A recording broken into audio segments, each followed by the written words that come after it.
Et ce matin, j'ai le privilège d'apporter la suite de cette série qu'on a appelée Ecclésia. Et en commençant ce matin, j'aimerais te poser une question. Est-ce que toi, tu es plutôt du genre, et là c'est la nostalgie de l'été, mais est-ce que tu es plutôt du genre à prendre l'avion pour aller en vacances ou est-ce que tu es plutôt du genre à prendre la voiture et faire un long road trip?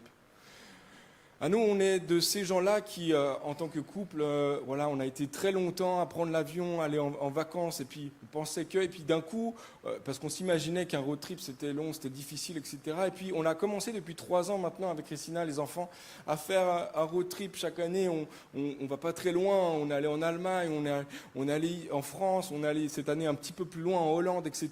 Puis un road trip, ce qui est génial pour ceux qui connaissent un road trip, donc c'est une traduction anglaise pour dire un voyage en voiture. Voilà, pour ceux qui n'ont pas catché le road trip. Donc, pour ceux qui, voilà, vous savez, ceux qui connaissent le road trip, vous savez que ce qui est le plus cool dans un road trip, c'est le chemin, c'est la route. Mais vous savez aussi, et pour ceux qui ont des enfants particulièrement, vous savez que ce qui est le plus difficile dans un road trip, c'est le chemin aussi. Vous savez que c'est génial, les paysages, on est déjà en vacances, tu es parti, ça fait 3 minutes que tu es en voiture, tu as l'impression d'être déjà en vacances, tu vois des choses, tu t'arrêtes, c'est génial.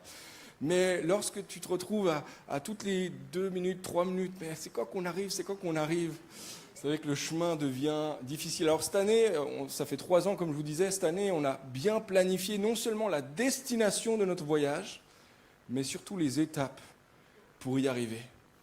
Et vous savez que dans un road trip, la destination ou les étapes intermédiaires sont aussi importantes que la destination finale.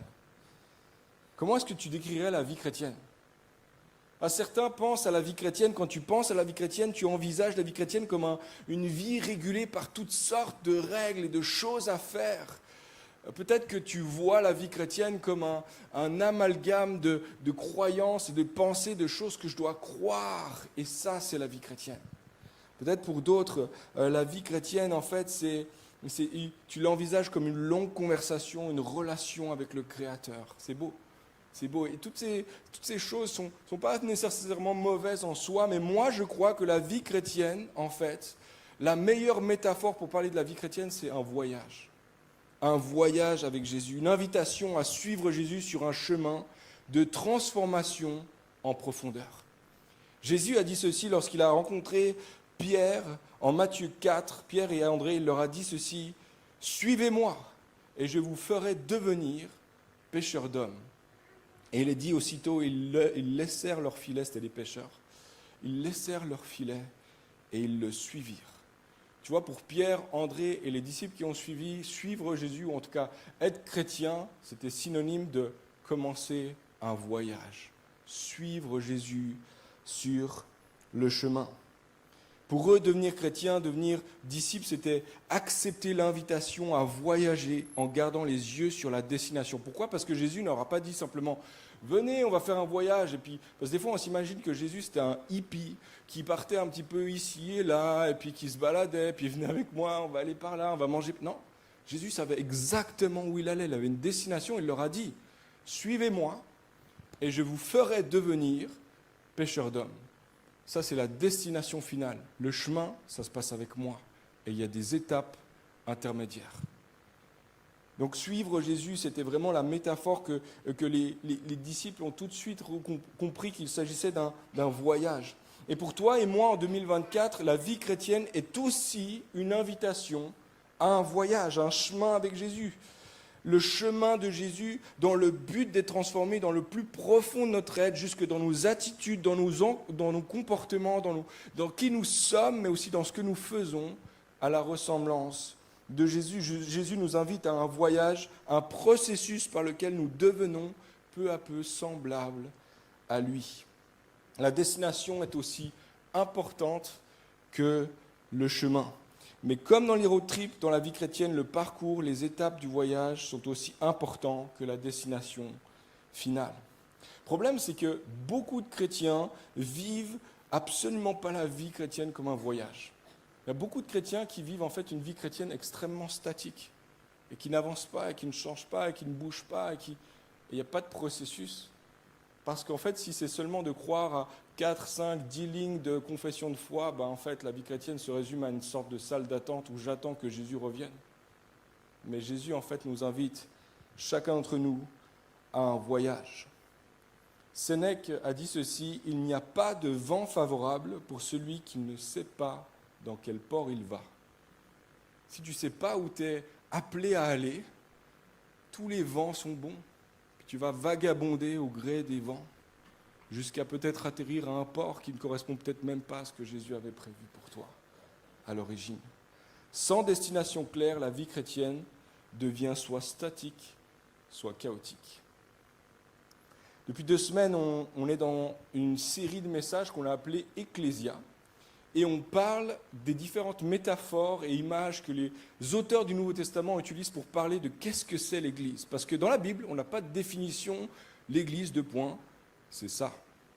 Non. Mais on a une multitude d'images, plus de 80 images et métaphores qui parlent de qu'est-ce que c'est l'Église, les différentes facettes de qui on est et de qu'est-ce qu'on est appelé à faire aussi dans le monde. La première semaine, on a parlé de l'Église comme la table, la métaphore de la table. On a parlé la semaine passée de la métaphore de la famille. Et puis cette semaine, j'aimerais vous parler de la métaphore de la voie, le chemin, le voyage. C'est la métaphore que Luc a le plus utilisée dans les actes. Il en parle de multiples façons, et il y a plusieurs passages qui en parlent, mais j'aimerais en souligner 3 ici. La première, ça se trouve dans Acte 9. Paul va dire ceci. Paul demanda des lettres pour la synagogue de Damas. S'il trouvait quelques-uns, hommes ou femmes, qui étaient de la voie, il pourrait ainsi les arrêter, les amener à Jérusalem. Acte 19, 23, en ce temps-là, il survint des troubles graves au sujet de la voie. Acte 29, verset 14, je t'avoue, et ça c'est Paul qui parle, il dit « Je t'avoue bien que je sers le Dieu de mes ancêtres selon la voie qu'il appelle une secte. » Tu vois, pour Pierre, Paul, André, Jacques, Jean, tous ces gens-là, les premiers disciples, tout comme pour les chrétiens des Actes, il était clair et net que la vie chrétienne était un voyage, un chemin, un parcours de transformation à l'image de Jésus. Puis en réalité, la métaphore de la voie n'est pas nouveau dans le Nouveau Testament. Et là, je vous fais un petit cours rapide de théologie biblique. Si on traverse rapidement l'Ancien Testament, il y a tellement de fois cette métaphore qui ressort. Pensez à Moïse qui, à la fin du discours dans Deutéronome, va encourager les gens, le peuple, à choisir quelle voie ils vont suivre. Avant ça, il y a Dieu qui porte son regard sur la terre. Lorsque Noé, la génération de Noé sont là, il dit ceci dans Genèse chapitre 6, « Dieu observait ce qui se passait sur la terre, il vit que le monde était corrompu, car toute l'humanité suivait la voie du mal. » Par la suite, Moïse, justement, va encourager le peuple à choisir soit la voie qui mène à la bénédiction ou la voie qui mène à la malédiction. Je mets devant toi la vie ou la mort. Choisis la vie. C'est comme s'il y a 2 voies qui se tracent devant vous en tant que peuple. Et maintenant, il faut choisir quelle voie vous allez suivre. Quelques versets plus loin, on tourne dans le livre de Josué, et Josué, à la fin de son mandat, alors qu'il va prendre la retraite, il va encourager le peuple à marcher, aimer Dieu et marcher dans ses voies. Il leur dit, choisissez la voie de Dieu. Mais lorsqu'il est mort, on tourne dans le livre de Juge 2, il est dit, le peuple se détourna promptement de la voie. Tu vois, ils changent de chemin. Il y avait une voie qui était tracée devant eux. Choisis la vie, mais ils choisissent la voie qui conduit à la mort. Plus loin encore, on lit et l'histoire se succède des rois d'Israël et de Juda. Et les auteurs des 2 livres de rois et de chroniques vont parler de 2 types de rois. Il y a ceux qui sont dans les voies de David et qui vont suivre les voies de David. Et il y a ceux qui vont suivre la voie de Jéroboam, qui était la voie en fait de l'idolâtrie. De nouveau, il y a 2 voies qui se tracent ici. Plus tard, dans les psaumes, le psaume 1 commence avec cette idée-là. On va lire ensemble quelques versets dans le psaume 1. « Heureux l'homme qui ne marche pas selon le conseil des méchants, qui ne s'arrête pas sur la voie des pécheurs, qui ne s'assied pas en compagnie des moqueurs, mais qui trouve son plaisir dans la loi de l'Éternel, qui la médite jour et nuit. Il est comme un arbre planté près d'un courant d'eau, etc. » Verset 6, « L'Éternel connais la voie des justes, et la voie des pécheurs mène à la ruine. Tu vois, il y a de nouveau deux voies qui se tracent ici, la voie des justes, la voie des pécheurs. Et dans les psaumes, il y a 97 fois l'image ou la métaphore de la voie qui se présente. Deux voies, la voie de la vie, la voie de la mort. Tu lis les proverbes, il y a la voie de la sagesse et la voie de la folie. Comme il y a deux chemins, il y a deux voies. On arrive à la fin, et là je vais très très rapidement parce qu'on pourrait parler de tous les livres dans l'Ancien Testament, mais on arrive à la fin de l'Ancien Testament. Dernier livre, Malachie, il est dit ceci, au chapitre 2, verset 8, « Vous vous êtes écartés de la voie. Vous avez fait de la loi une occasion de chute pour plusieurs. Vous avez violé l'alliance de Lévi, dit l'Éternel des armées. » L'Ancien Testament termine avec le constat que le peuple de Dieu n'a pas suivi la bonne voie. Mais il y a cette promesse, à peine un verset, deux versets, trois versets plus loin, au chapitre 3, où il y a cette promesse où il est dit « Je vais envoyer mon messager pour qu'il aplanisse la voie devant moi. » Ça, c'est Dieu qui parle. Il dit, je viens et j'envoie un messager qui va préparer la voie, la bonne voie. Alors, quand on arrive et qu'on voit Jésus qui trace le chemin et qui dit, il y a un chemin étroit, il y a un chemin qui est difficile mais qui mène à la vie. Puis il y a un chemin qui est large, qui conduit à la perdition. Et un Jésus qui dit, venez, suivez-moi et je vous conduirai à la vie. Je suis le chemin, la vérité, la vie. Nul ne vient au Père que par moi. En fait, il est juste en train de dire, vos ancêtres ont suivi la mauvaise voie. Voici, je suis là pour vous conduire dans la voie qui mène à la vie. C'est une promesse pour toi et pour moi. Hein. Ce n'est pas seulement pour les premiers disciples. Jésus est venu pour récupérer ceux qui étaient perdus sur le chemin, qui s'étaient égarés. Toi et moi, la vérité, c'est qu'on s'était égarés. Moi, je me suis égaré tellement de fois. Et Jésus sait nous rejoindre sur nos voies à nous, pour nous conduire sur sa voie à lui. Je ne sais pas si ça t'est déjà arrivé de te perdre dans un endroit que tu ne connais absolument pas. Il y a quelques années, j'étais à Marrakech avec mes frères, et puis on s'est perdu dans le grand marché. Enfin, c'est facile de se perdre là-bas, et puis tout le monde te conduit ici et là, et à la fin, tu te retrouves, même tu te perds entre les uns les autres, et à la fin, ok, bon, j'espère qu'on va se retrouver. Mais dans ce moment-là, tu ne veux pas demander à un touriste, est-ce que tu pourrais m'indiquer la voie pour rentrer à la maison? Tu veux demander à quelqu'un qui habite là, non? Qui connaît le chemin. Jésus, c'est celui qui vient dans ton marché, dans ton chaos, dans ce grand bazar de ta vie, là où tu es perdu, et qui te conduit sur la voie, le retour à la maison. Ça, c'était un bon moment pour dire Amen. Hein? Je dis ça, je dis rien. Amen. Pierre, André, Jacques, Jean et tous les autres disciples avaient été complètement perdus sur une mauvaise voie et Jésus les a amenés sur la voie de la vie. Tu vois, pour eux, le christianisme n'avait rien de trop intellectuel, rien de trop conceptuel. Le christianisme, c'était simplement de suivre celui qui me conduit sur la voie de la paix, sur la voie de la vie, sur la voie de la transformation à son image.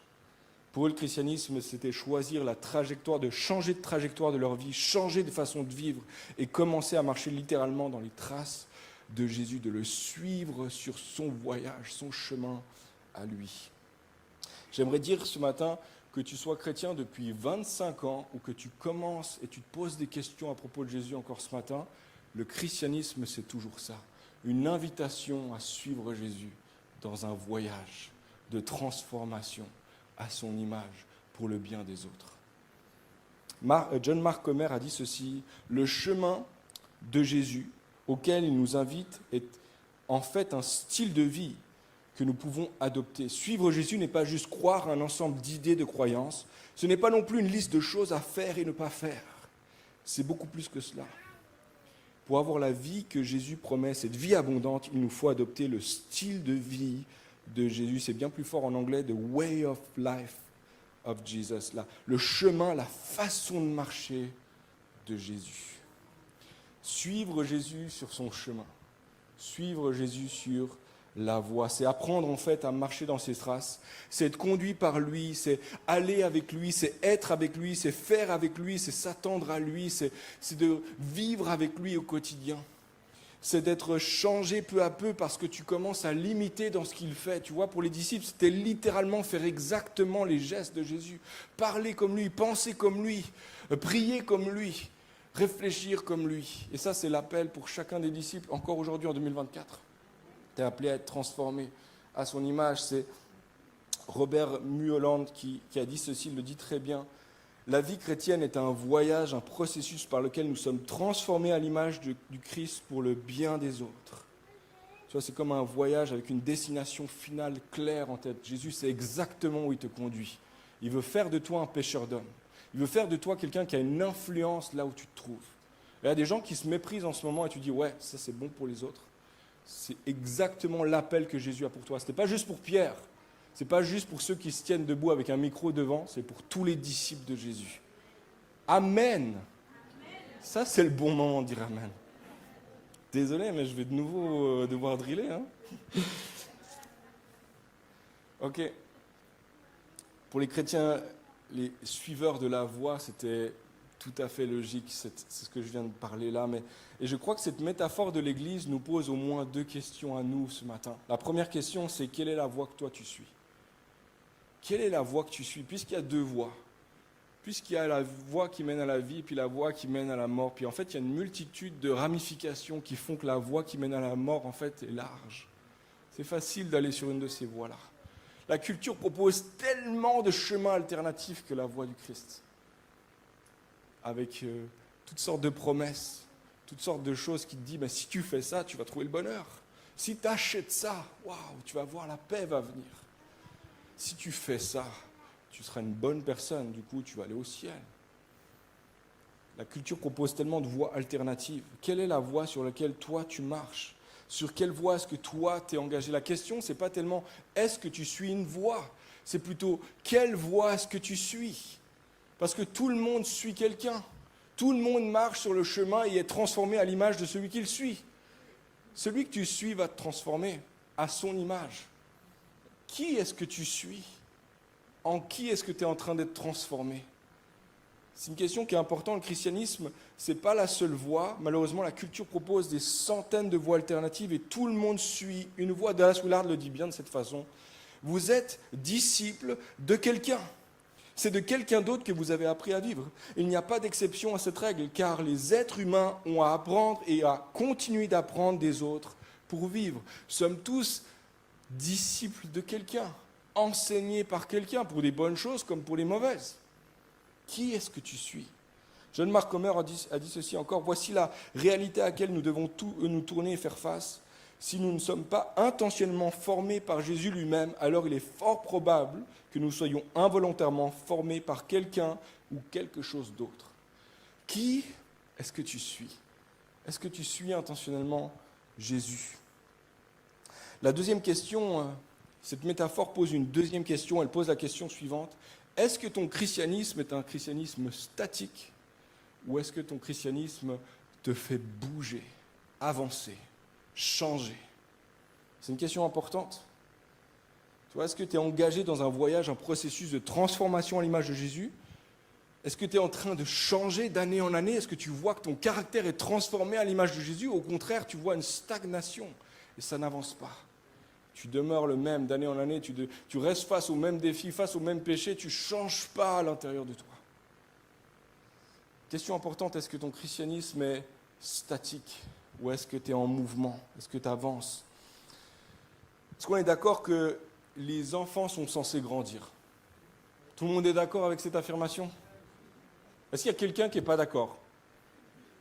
On peut se parler après.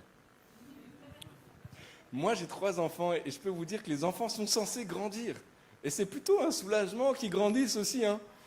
Parce que moi, je donnais la petite cuillère à mon fils, puis je suis content qu'aujourd'hui, il utilise lui-même la petite cuillère. Mais si à 20 ans, je lui donnais encore la petite cuillère, tout le monde dirait « Il est bizarre, ce père ». Si je devais encore changer la couche culotte de ma fille qui vient d'avoir 10 ans, il n'y a pas de jugement ici, mais je suis juste en train de dire, ce serait quand même bizarre, non ? Tout le monde est d'accord avec ça ? Mais j'aimerais poser une question peut-être un peu piquante ce matin. Pourquoi est-ce que dans l'Église, ça ne nous choque pas que quelqu'un pendant 5 ans, 10 ans, 15 ans, 20 ans, 30 ans, marche avec Dieu, puis on lui donne encore la petite cuillère. Puis on lui apprend encore à marcher. Mais là encore, hein, une fois de plus, je ne suis pas en train de faire un jugement ici. Je suis juste en train de dire, les amis, il faut qu'on se réveille. Il faut que notre christianisme soit en mouvement. Stagne pas, avance. Tu es appelé à marcher derrière Jésus qui te transforme. Un voyage de transformation à son image, à sa ressemblance. Toi, le rêve de tout parent qui se respecte, c'est qu'un jour, ses enfants deviennent adultes et capables de décisions saines, puis qu'un jour, ils soient capables aussi peut-être de s'occuper d'enfants, qui ont, du coup, moi je serai grand-père, puis, tu vois, c'est le rêve que mes enfants ne restent pas enfants, qu'ils deviennent ados, puis qu'ils deviennent un jour adultes, puis qu'un jour, ils deviennent parents d'enfants. Vous savez quoi, toi et moi, on est appelés toutes et tous à devenir parents spirituels. Reste pas comme un bébé spirituel, reste pas comme un adolescent spirituel, deviens un adulte spirituel qui est capable de donner la nourriture aux autres. Amen. Et c'est exactement pour ça que l'Église existe. C'est exactement pour ça que les ministères existent. C'est l'apôtre Paul qui va parler des 5 ministères dans Éphésiens 4, et puis il va dire toutes sortes de choses à propos des ministères, mais il va dire ceci, une chose qui m'interpelle encore et encore, verset 12.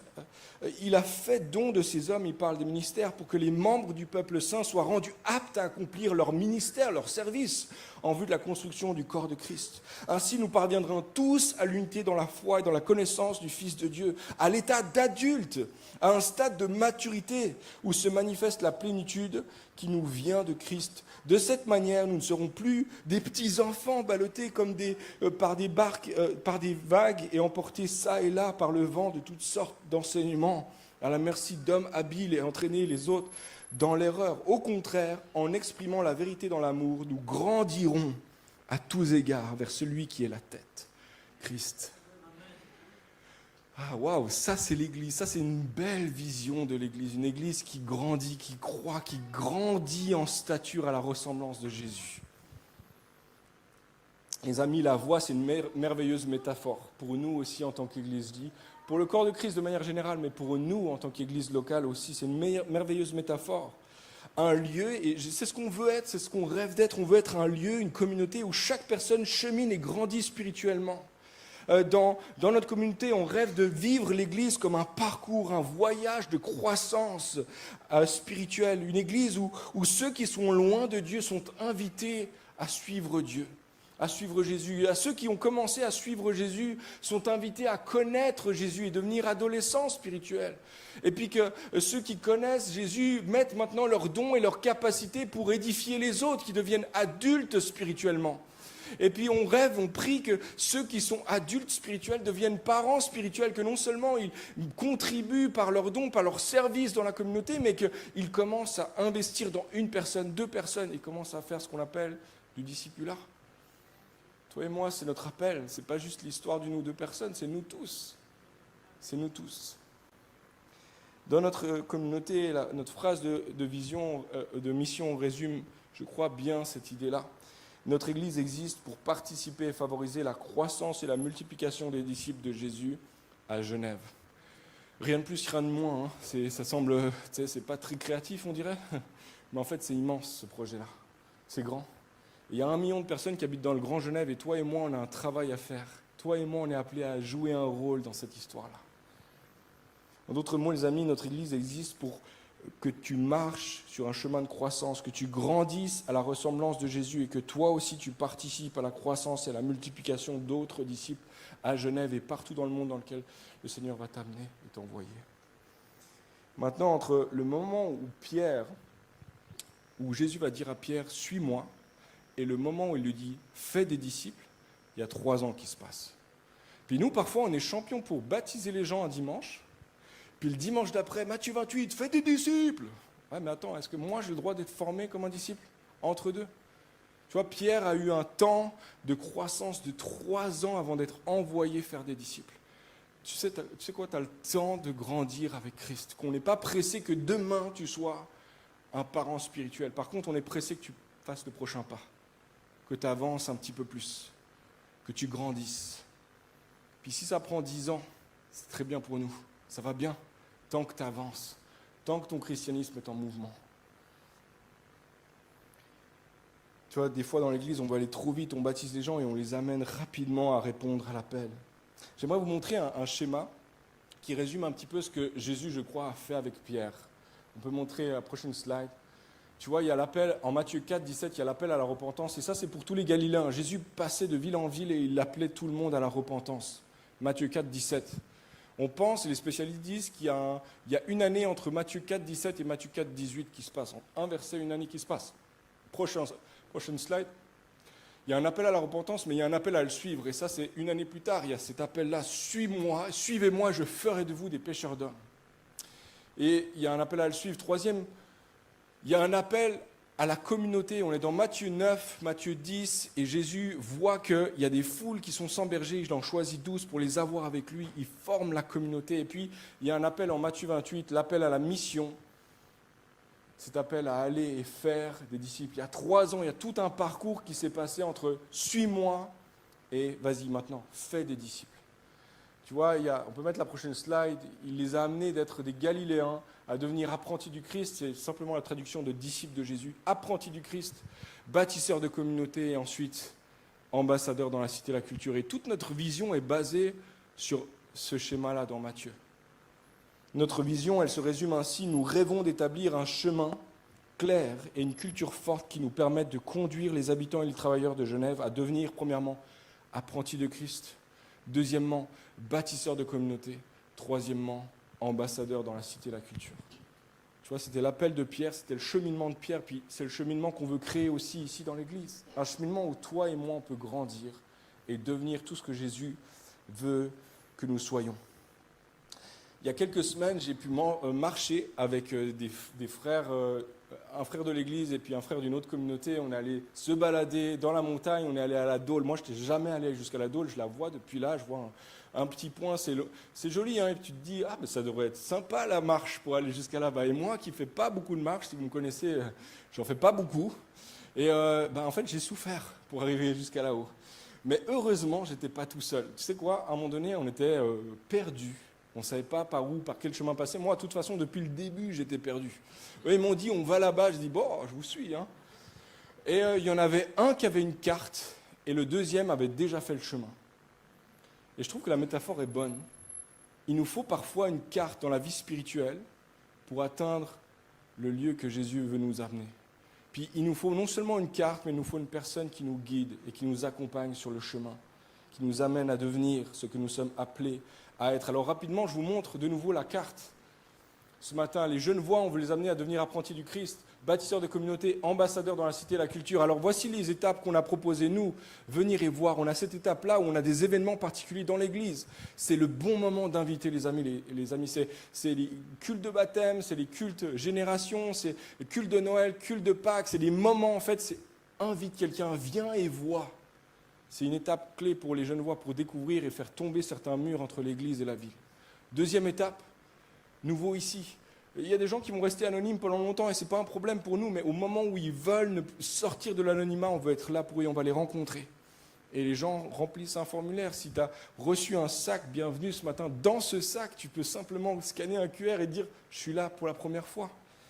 La troisième étape, c'est questionne la foi. On a ce parcours alpha qui va commencer en janvier, et puis c'est toujours une étape clé où les gens peuvent questionner les fondements de la foi. Est-ce que vraiment c'est plausible?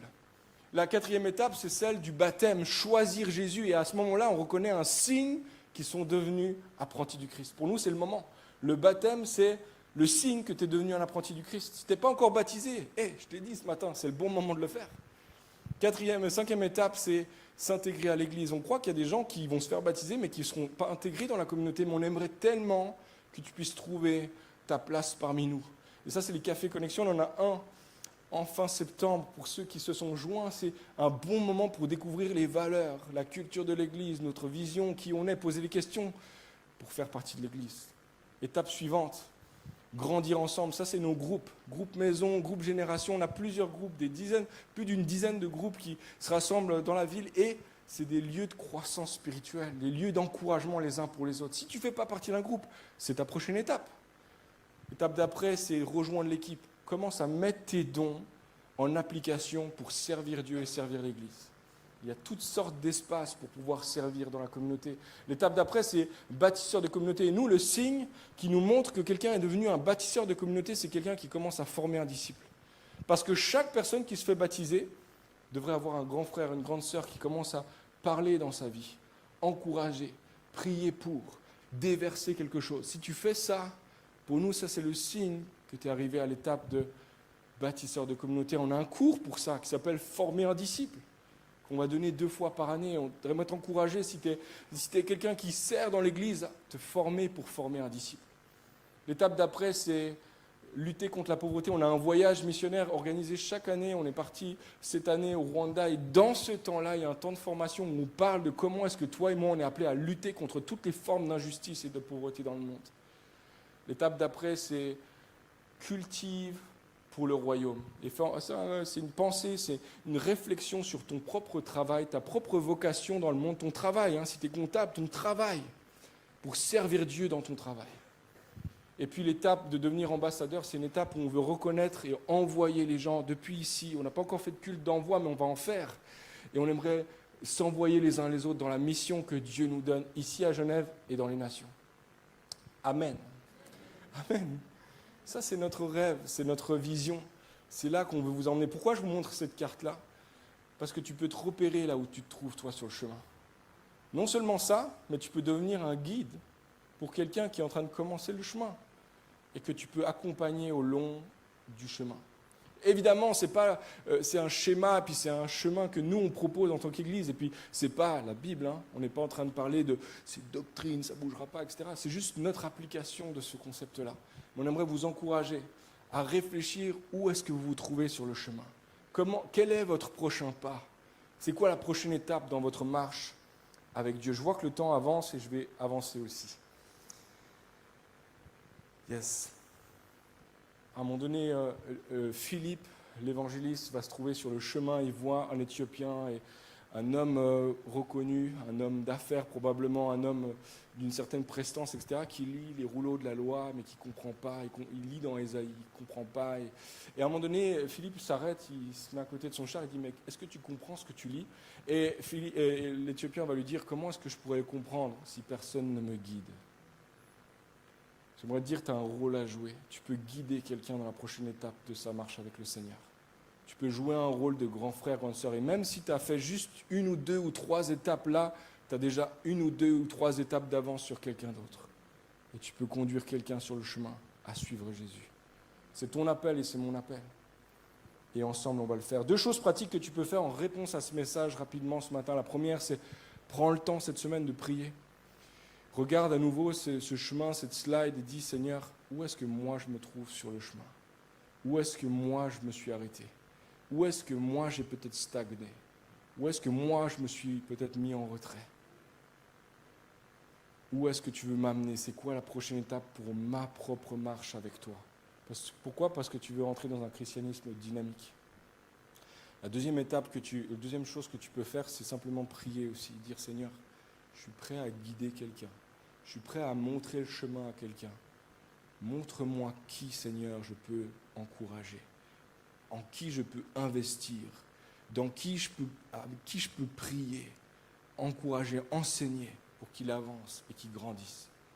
Tu as un rôle à jouer dans la vie de quelqu'un. Tu ne le sais pas encore, mais il y a quelqu'un qui attend, qui prie pour qu'il y ait un grand frère, une grande sœur qui se lève dans sa vie. Jésus a dit à Pierre et André, « Suivez-moi, je ferai de vous des pêcheurs d'hommes. » Puis au bout de 3 ans, il leur a dit, « Maintenant, faites des disciples. » 3 ans qui ont changé, complètement bousculé leur vie et qui les ont amenés maintenant aussi, eux, à bousculer la vie d'autres. Et j'aimerais vous laisser une dernière pensée en terminant ce matin. Jésus nous invite encore aujourd'hui à le suivre. Ça, c'est la vérité que j'aimerais nous encourager à garder. C'est la voie, le chemin. Le Seigneur nous invite à le suivre sur un chemin qui est étroit. Mais Dieu ne nous laisse pas seuls sur ce chemin. Il marche avec nous. Et en fait, il ne nous a pas appelés une seule fois, il nous appelle multiples fois. Et lorsqu'on regarde à la vie de Pierre, et c'est un exemple parmi tant d'autres, mais Pierre va s'arrêter à plusieurs moments sur son chemin à lui. Et Jésus vient à lui et lui dit, « Suis-moi encore. Viens, marche avec moi. Ne t'arrête pas sur le chemin. » Il y a plusieurs moments où il va le défier, il va le dire, « Ok, tous ces gens-là, ces gens-là sont partis. Est-ce que vous allez continuer à me suivre? Où est-ce que nous irions? Toi seul et les paroles de la vie éternelle. Je vais te suivre encore.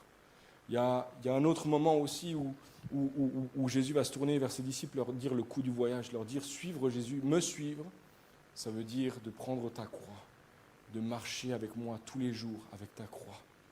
Et Pierre va être défié à marcher, à sacrifier encore pour continuer de marcher avec Jésus. Mais il y a un moment qui est tellement touchant dans la vie de Pierre.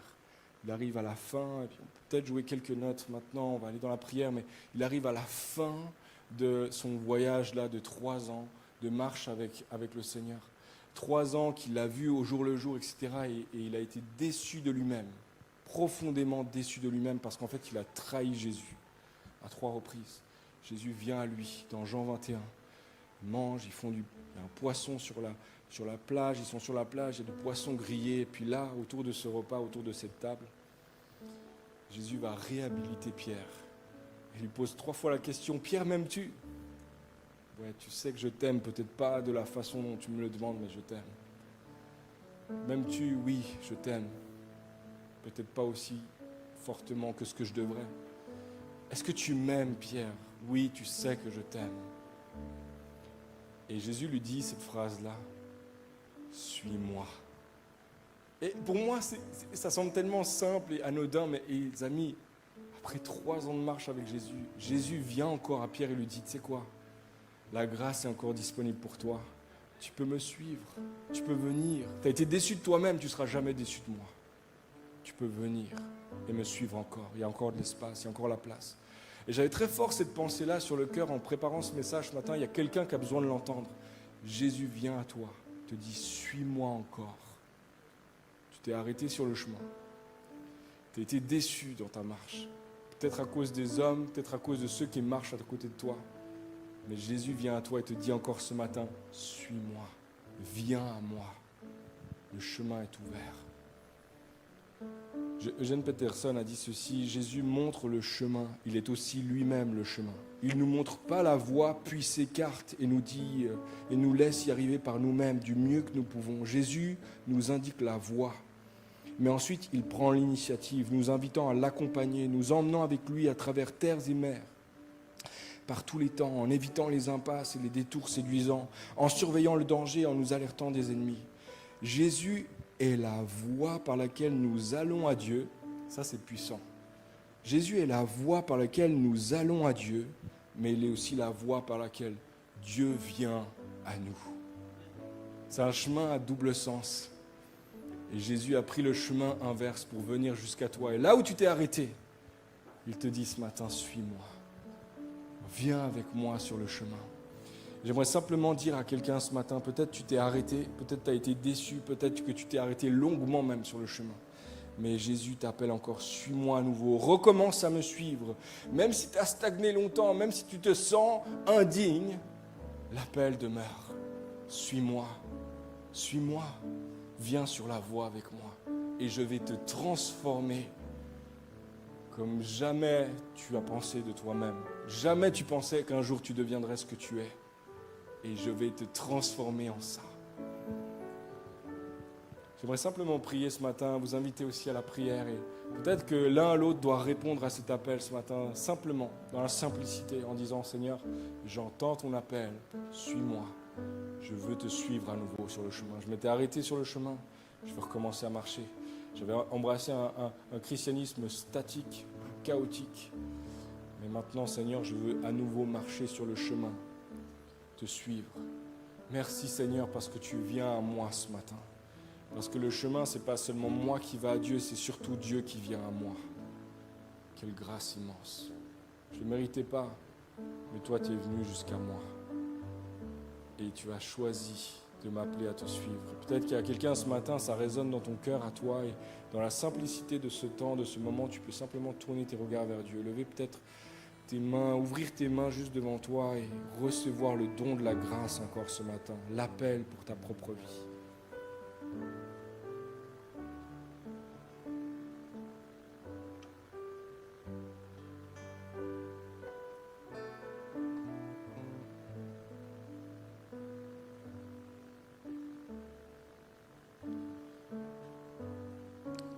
personne ce matin qui n'a jamais pris le choix de répondre à cet appel. Peut-être que ce matin, c'est ton matin à toi, c'est ton jour à toi. Aujourd'hui est le jour du salut. Aujourd'hui, c'est le jour de la grâce pour toi. Et par ce message, Dieu s'adresse directement à toi et te dit, suis-moi dès aujourd'hui. Place ta confiance en moi dès aujourd'hui. Et si tu sens cet appel-là, peut-être que tu l'as entendu à plusieurs reprises et Dieu t'appelle, mais tu n'as pas encore répondu. Ce matin, c'est ton matin de répondre, de te lever et de le suivre. Si c'est ton cas, tu peux simplement, pareil, t'approcher de Dieu avec tes propres mots, ouvrir tes mains devant toi et dire, je m'offre à toi. Je viens à ta suite. Je ne sais pas encore à quoi va ressembler le voyage, mais je sais qu'avec toi, ça va bien se passer. Que tu sais me conduire sur le chemin.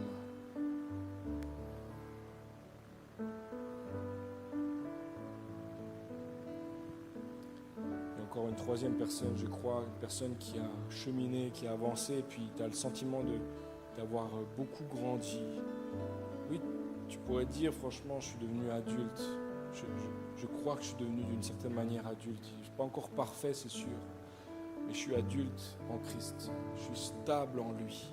Et non seulement ça, mais je mets ma vie à contribution pour les autres.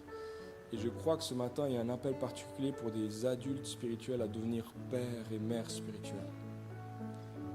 C'est comme une étape supplémentaire que tu n'avais encore jamais vraiment vue devant toi. Tu t'étais toujours dit, mais j'ai comme le sentiment d'être arrivé au bout du chemin. Le Seigneur te dit ce matin, le bout, c'est pas toi. Toi, c'est pas la fin de l'histoire. En fait, tu fais partie d'une histoire qui est bien plus grande que ta propre vie. Et aujourd'hui, tu reçois le mandat de devenir père, de devenir mère, de devenir grand frère, grande sœur, pour quelqu'un qui a besoin. Et si c'est toi ce matin, approche-toi de Dieu, offre-toi à lui. Dis-lui, ça me rend insécure, ça me rend nerveux de jouer ce rôle-là. Et si ça ne marchait pas, le Seigneur est avec toi. Il te donnera toutes les capacités nécessaires pour le faire. Tu peux simplement te confier en lui. Seigneur, merci pour ta grâce renouvelée sur nous ce matin encore. Nous la recevons de toi. Merci pour la parole vivante qui nous transforme et qui nous change à ton image. Seigneur, en tant qu'Église, je prie que tu nous fasses de nous une communauté qui se pense comme un voyage, qui vit le voyage avec toi et qui amène d'autres dans ce voyage.